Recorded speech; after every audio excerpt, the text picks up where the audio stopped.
Hi everyone, Beth Sager, doing your Lex Local. Today I am with Dave Tasto and his company is Assisting Hands Home Care. Thank you, Beth. So tell me about your business because that's a broad name. Sure.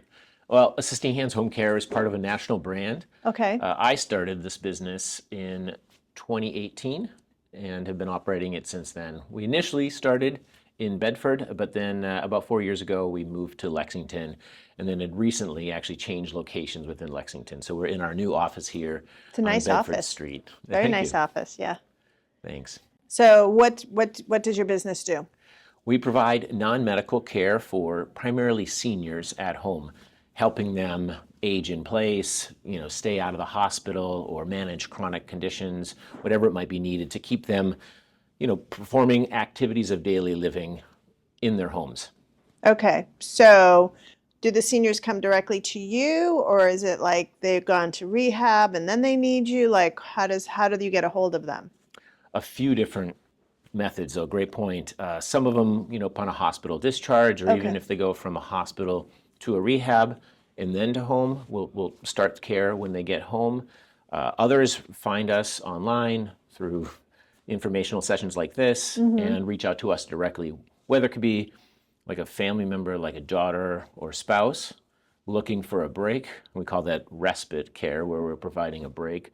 But those would be like reaches out to us directly. Okay. And what services literally do you provide to the senior? Like, So I mentioned activities of daily living. That's like right. the industry lingo, Okay. ADLs. Okay. But basically things that would allow them to perform the required tasks that allow them to stay at home and live where they want to live. So that could include bathing, dressing, help with hygiene or incontinence, transferring in and out of beds or wheelchairs or chairs, as well as just ambulating around the home. In addition, we help them get to appointments. We provide transportations, Oh. helping seniors get to appointments or go get groceries, or just to see friends for lunch. Okay. All right. So like you would come and pick them up and take them to the grocery store. Yes, exactly. And would Yep. someone go in the grocery store with them? Yes. In fact, it's helpful if they need help carrying things, or sometimes when we go to like appointments with our clients, we help take notes Okay. and capture important details. Changes in meds or prescriptions, things like that are really critical. Okay. All right. And I noticed you have like a whole training room. So your staff, like Yep. how do you get your staff? So we're focused on recruiting, have a lot of stringent requirements for folks who can join our team. Okay. But once they come through an interview, they come back into our office for an orientation and training session. And then we specifically have our training room that includes, different transfer equipment, a Yes, bed, Hoya lift. wheelchair, Hoyer lifts, different lifts. If they need supplemental training on certain aspects of their jobs, we can provide that here in the office.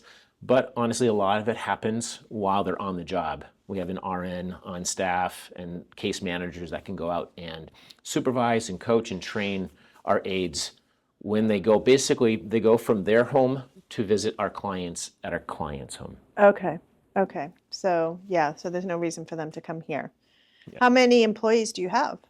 We have probably over 120 folks on, Oh, wow. on payroll. Okay. And a small office team, 6-8 office. And is it, so they don't do shifts though, right? So no one's like staying at your house for 8 hours or something, or are they? It can be that.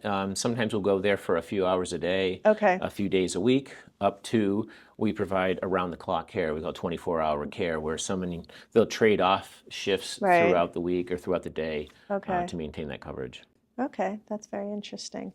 And two things that I do want to mention. You wrote a book. Thank you. Yeah. Yes. During COVID. Yep. Yeah, that's what you were doing. That's right. While I was sitting watching Netflix, this guy wrote a book. So Well, when I couldn't be out and about doing things like this, definitely focused on what it was going to be a differentiator for our office and really focusing on preventing hospitalization. So the book is called Thriving at Home, okay. a handbook for preventing hospital stays. And it's geared towards family caregivers who are doing the same things that many of our caregivers can do, but some of them don't have the training or experience or knowledge that our aides would have. Right. And so it's just to inform them on what they can do and we want to partner with them Right. to keep their loved one out of the hospital. So if we're working with them, they're going to be better informed and have even better handoffs between our caregivers, employees, and them. So that even if we work from 9 to 5, the 8-hour shift, as you mentioned,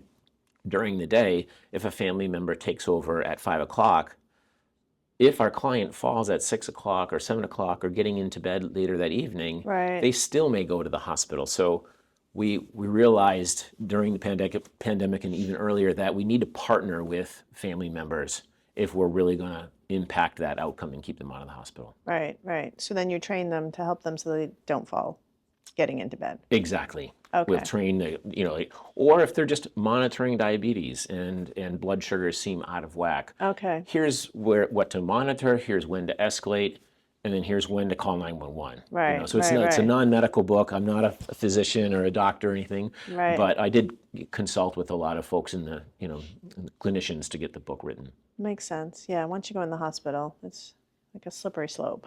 Yeah. So it's terrible. Okay. And I heard you got a big award this year too. Tell me about it. I'm quite honored to be recognized by our national office as Franchisee of the Year. Wow. How do you get an award like that?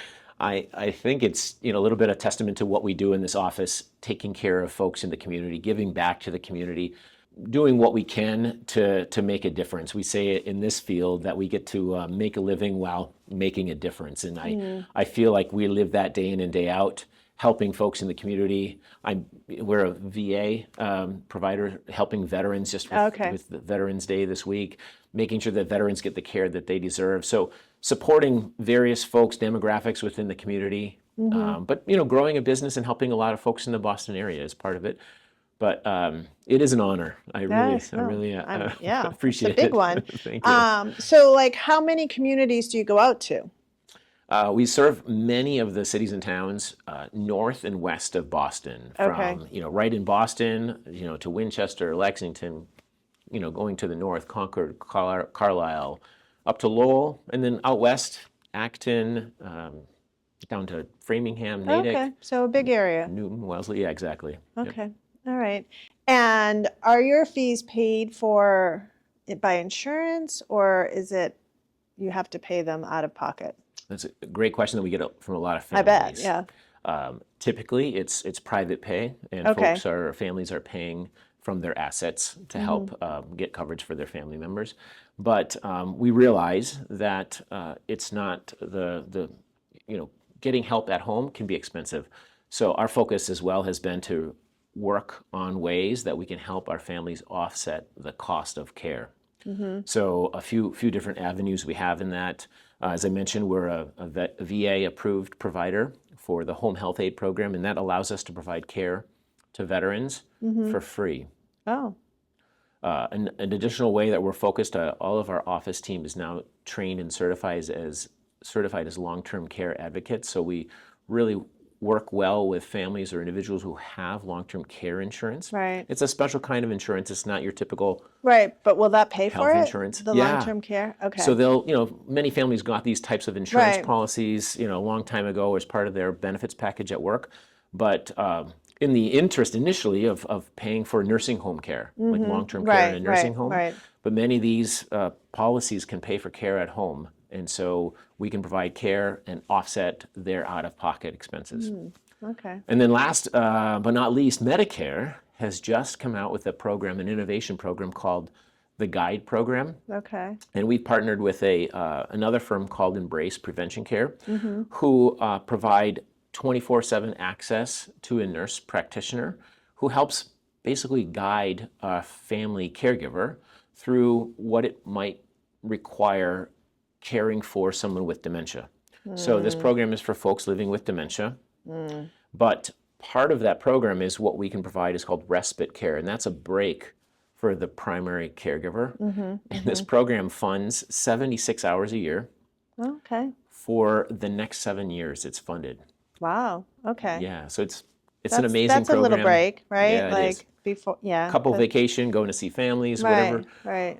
Or a lunch out with friends Right, once a right, week for a number right. of weeks. Yeah, no. Yeah, it can be a good break. Yeah, yeah, because that's a hard one.